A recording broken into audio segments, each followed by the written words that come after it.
Warahmatullahi wabarakatuh. Alhamdulillah rabbil alamin hamdan liman rafa'ana wa azzana bi syarafil iman wal islam. Wassalatu wassalamu ala sayyidina Muhammadin wa ala alihi wa sahbihi wa man tabi'ahum bi ihsan ila yaumiddin, amma ba'd. Alhamdulillah, malam hari ini hadirin wal hadirat yang dimuliakan oleh Allah Subhanahu wa taala, kita masih diberikan anugerah kesempatan untuk turut hadir membacakan doa memenuhi undangan keluarga dari Ibu Nyai Bayoto untuk Kiai Haji Ansori yang sudah wafat 40 hari yang lalu.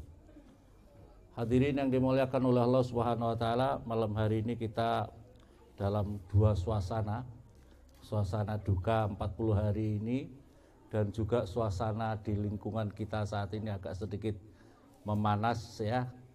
Oleh karena itu saya ingin menyampaikan pesan Mbah Yai Maimun Zubair. Mbah Yai Maimun Zubair pernah berpesan kepada kami, jadi ketika dalam keadaan genting, yang diperintahkan beliau perbanyak membaca a'udzu bikalimatillahi tammah min syarri ma khalaq. Jadi Mbah Yai Maimun yang merintahkan itu. Jadi a'udzu bikalimatillahi tammah min syarri ma khalaq. Kalau diartikan a'udzu, saya mohon perlindungan, bikalimatil tamah, dari kalimah-kalimah Allah yang sempurna, min syarri ma khalaq, dari semua kejahatan makhluk. Jadi kalau bisa ini yang diperbanyak, hadirin wal hadirat, perlu perbanyak a'udzu bikalimatil tamah min syarri ma khalaq. Ini kalau yang ringan-ringan. Kalau umpamanya yang agak ringan lagi juga menambah dengan sholawat. Jadi kalau bisa bapak-bapak ibu-ibu dimanapun juga kita perlu memperbanyak doa pertama tadi, ditambah dengan sholawat. Saya mendapatkan ijazah dari Masyayikh Ringin Agung, yaitu membaca Allahumma sholli ala Muhammad wasallim. Jadi cara bacanya itu begini, jadi Allahumma sholli ala Muhammad wasallim. Jadi yang banyak Allahumma sholli ala Muhammad wasallim, Allahumma sholli ala Muhammad wasallim, yang banyak mungkin 113, kami dapat 113, baru a'udzu bikalimatillahi tammah min syarri ma khalaq 100 kali. Terus minta sama Allah, ya Allah lindungi kami, keluarga kami, minta supaya dilindungi jauhkan.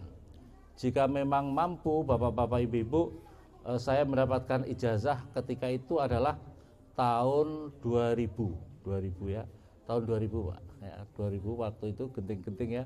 Itu beliau menyampaikan ijazah lagi kepada kami, ijazah umum, baca Hizib Bahar. Jadi kalau bisa bapak-bapak, ibu-ibu kalau bisa nanti bisa mengambil setelah baca ini ditutup dengan Hizib Bahar. Ini adalah ijazah umum Syekhina Maimun Zubair. Jadi nanti cara Fatihahnya Fatihah Nabi, Fatihah Syaikhul Hasan Asyadzili, Fatihah Mbah Kiai Maimun Zubair, baru membaca Hizib Bahar. Insyaallah Hizib Bahar itu masyhur, kalau dibaca di satu tempat itu aman. Kalau dibaca di rumahnya aman. Kalau dibaca di madrasahnya aman. Kalau diniatkan untuk keluarganya, keturunannya, harta bendanya aman. Ya, jadi baca Hizib Bahar. Nah, nanti bisa mendownload sendiri bapak-bapak di Google ya. Tapi ijazahnya sudah dapat. Ijazahnya saya ijazahkan secara umum. Saya mendapatkan ijazah dari Mbah Yai. Saya ijazahkan kepada semua yang mendengarkan ini. Monggo diamalkan untuk supaya Allah melindungi diri kita, kaum muslimin muslimat, daerah kita, amin Allahumma amin. Bapak-bapak ibu-ibu yang dimuliakan oleh Allah Subhanahu wa taala, kita malam hari ini memperingati atau kirim doa kepada almarhum al-maghfurlah Kiai Haji Ansori. Salah satu hal doa yang sangat masyhur yang seharusnya kita selalu berdoa adalah Allahumma inna nas'aluka ilman nafi'a wa nas'aluka amalan mutaqabbala wa nas'aluka rizqan katsiran thayyibah. Ya, itu ada beberapa poin. Ya Allah, anugerahkan kepadaku ya Allah supaya kami mendapatkan ilmu yang manfaat. Jadi yang kedua, punya amal-amal kita diterima oleh Allah. Yang ketiga, rezeki kita banyak tapi yang thayyib, yang bagus.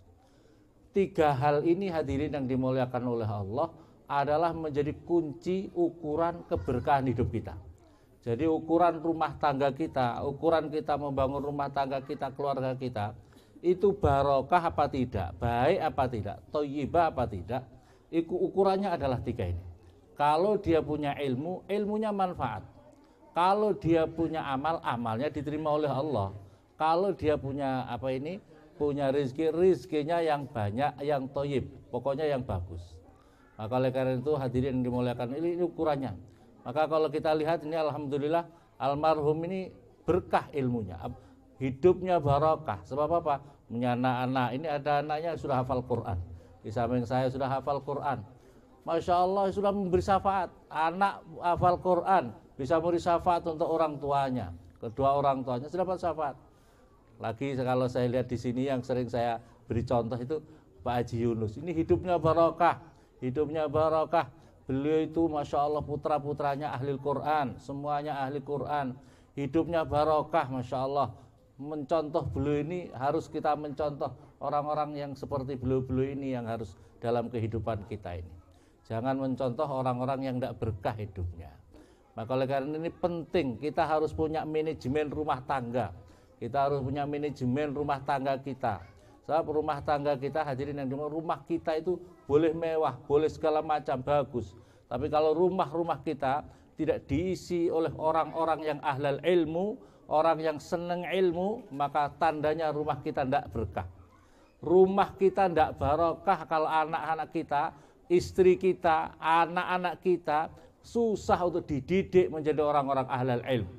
Kalau kita kenal tokoh-tokoh kita, ulama-ulama besar kita seperti Mbah Hasyim Asy'ari, itu salah satu doanya ditambah lagi di samping Allahumma nasalluka ilman nafi'a wa amalan mutaqabbala wa rizqan kasrun thayyiba, ada Allahumma ja'alna, ya Allah jadikanlah kami wa ahlana wa dzurriyyatina jadikan kami keluarga kami min ahlil ilmi wal khair.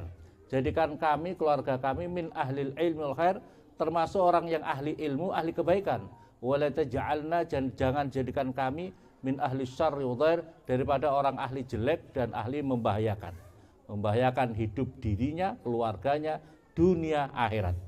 Maka ini hadirin yang dimuliakan Allah, tambah ayo kita harus berdoa seperti ini. Doa supaya diri kita ini ja'alna, jadikan kami, keluarga kita, anak turun kita ahli ilmu, ahli kebaikan. Jangan jadikan kami min ahli syarri wa ahli min ahli syarri wa ahli dhair, ahli atau tambah wa ahli maksiat dan lain sebagainya. Hadirin yang dimuliakan oleh Allah Subhanahu wa taala, ini pentingnya. Jadi ukuran kehidupan kita itu bagaimana kita senang ilmu. Kalau kita ini hadirin yang untuk anak-anak kita menjadi ahli ilmu, putra-putra kita ahli ilmu, ukurannya tidak harus bapaknya jadi kiai.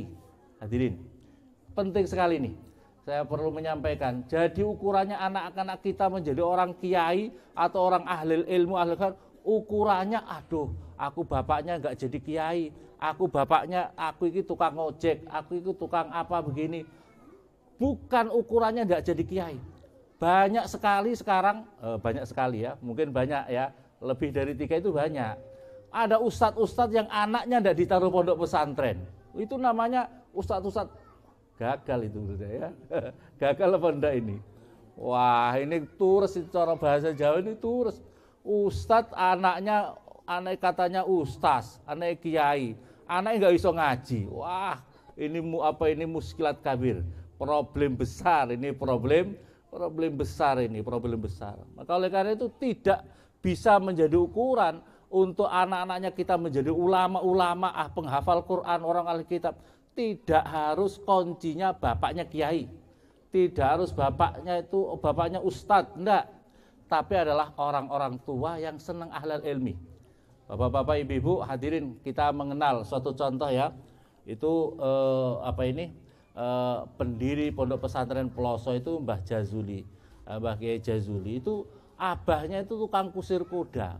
Terus sama Mbah Ma'ruf Dunglo itu, nah anakmu kepingin dadi kiai, jadi seneng ngaji, awakmu kudu sering ngaji. Lah itu ndokar itu kalau ndokar sering pokoknya ada kiai ngaji datang. Kiai ngaji datang ikut ngaji. Tapi membawa dokarnya sekaligus untuk ikut ngaji. Tapi putranya akhirnya jadi pendiri pondok pesantren apa itu peloso yang sangat terkenal, yang kemudian keturunannya ada Mbah Mik ya, Gus Mik ya, salah satu itu keturunannya ada Gus Mik yang terkenal itu, Masya Allah. Jadi itu orang tuanya tidak terkenal.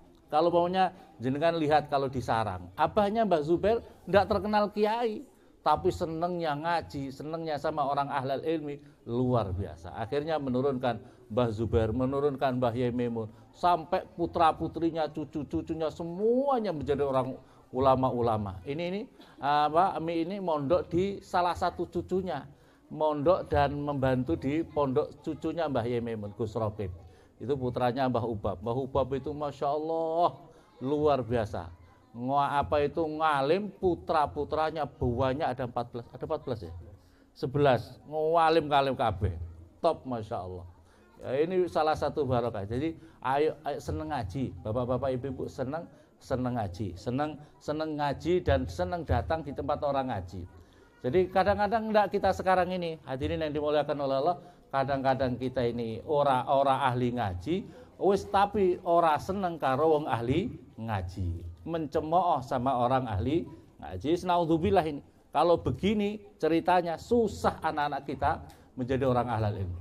Susah anak-anak kita. Jadi ora iso ngaji, ora seneng karo wong-wong yang membuka majelis-majelis ngaji. Hadirin yang dimuliakan oleh Allah Subhanahu wa taala, saya tadi membaca di dalam kitab Durrah Nasihin, walidha qala sallallahu alaihi wasallam julusu sa'atin indal ulama ahabbu ilallah min ibadati alfi sanatin. Mau duduk, hadirin, mau duduk dalam majelisnya ulama. Jadi kalau ada ulama, ya anggap saja kalau ulama kalau di Papua, ya jangan dianggap seperti ulama di Jawa, jangan dibandingkan ulama di sini seperti Mbah Kiai Maimun. Di sini ini adalah peonnya Mbah Kiai Maimun, ya benda. Seperti Ami ini peonnya Mbah Kiai Maimun, karena jangan dibandingkan ulama itu harus yang seideal Mbah Kiai Maimun. Waduh, ya ada setingkat Mbah Kiai Maimun, ada peonnya Mbah Kiai Maimun ya. Julusu sa'atin indal ulama, orang mau duduk di dalam majelisnya ulama, ahabbu ilallah, itu lebih dicintai oleh Allah min ibadati alfi sanatin, daripada ibadah 1000 tahun. Ibadah terus menerus 1000 tahun. Ya Allah, pentingnya apa? Pentingnya ilmu. Pentingnya apa? Pentingnya ilmu. Wa qala Nabi sallallahu alaihi wasallam, mautul alim mautul alam. Kematian orang alim itu adalah kematian alam semesta ini. Artinya di lingkup-lingkup kita ini, kalau ada orang yang meninggal, semestanya ini itu ikut mati. Wa qala Nabi sallallahu alaihi wasallam, ma min mu'minin yahzanu bi mauti alimin illa kataballahu ta'ala lahu sawaba alfi alimin wa alfa syahidin. Barang siapa tidak ada dari, kata Rasulullah bersabda, tidak ada dari seorang mukmin yang ikut bersedih atas meninggalnya orang alim, maka Allah akan mencatat baginya sawaba alfi alim. Dirinya mendapatkan pahala 1000 orang alim, 1000 orang mati syahid. Jadi kalau ada orang wafat, apalagi kematian orang-orang alim, kita ikut bersedih, jangan tidak bersedih, jangan happy saja, enjoy cuek-cuek saja. Kita ikut bersedih atas wafatnya orang alim, kita mendapatkan pahala besar, pahala 1000 orang alim, 1000 orang mati syahid. Wa fil kawasi, di dalam kitab Al-Kawasi diterangkan, man syatama, hati-hati kalau kita bersama orang alim, man syatama imra'an min ahlil ilmi bi kalimatil jima, barang siapa mencaci orang alim dengan kata-kata yang jorok, kata-kata joroknya seperti kata-kata tuduhan melakukan perzinaan dan sebagainya. Ya, di sini diterangkan seperti itu.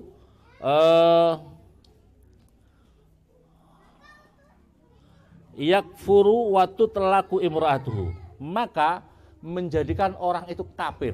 Hadirin bahaya ini ya, bahaya. Jadi kalau sama orang alim jangan kita gara-gara beda partai. Hati-hati, yang kadang-kadang orang sampai marah-marah itu kadang-kadang beda partai bisa marah. Ustadz ini beda ini, ustadz ini sini. Kita orang awam ikut-ikutan, benci sana, benci alim sana. Nggak usah ikut-ikut. Kalau urusan ulama nggak usah ikut-ikut kita. Jangan ikut-ikut. Paham apa paham? Kalau kita ikut yang cocok dengan ini, ikut aja. Tapi nggak usah kita mencaci, nggak usah kita menebarkan hoax atas ulama yang sana. Paham apa paham, nggih? Sebab ini bahaya. Sebab kalau sampai kita melakukan seperti itu, bisa menjadi kafir. Yang kedua, waktu telaku imra'atau tolakon ba'inan, dan secara otomatis istrinya tertolak dengan tolak bain. Ya Allah, tolak yang tidak bisa kembali nih. Tolak yang tidak bisa kembali. Hati-hati. Makanya kalau ada ulama hati-hati, kita harus menjaga hati ini.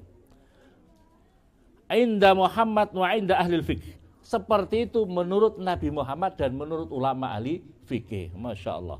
Wa qala as-sadr asy-syahid fi fatawa Badi'uddin, man istahaffa bil alim yakfuru wa tutlaqu imratu bainan. Yang kedua, ada makalah lagi, barang siapa menghinakan,